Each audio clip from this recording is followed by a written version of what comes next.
भागलपुर रंग महोत्सव के बैनर तले शहर में रंग जुलूस का आयोजन किया गया। इस अवसर पर संस्था के उपाध्यक्ष डॉक्टर जयंत जलद ने न्यूज द पैशन से बात की।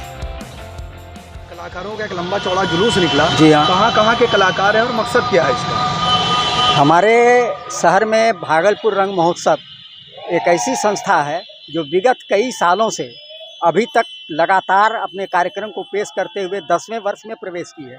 और आज जो रंग जुलूस निकला है इसमें 10 राज्यों के कलाकार हैं, जिनमें मध्य प्रदेश, उत्तर प्रदेश, छत्तीसगढ़, पश्चिम बंगाल, बिहार आदि कई विभिन्न प्रांतों के, भारत के विभिन्न प्रांतों के कलाकार यहाँ आकर के रंग जुलूस में शामिल हुए हैं और अपनी अपनी कला को, अपनी अपनी संस्कृति को इन्होंने भागलपुर में पूरे शहर में घूम करके प्रस्तुत किया है, दर्शाया है।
न्यूज द पैशन के लिए गोहर आलम की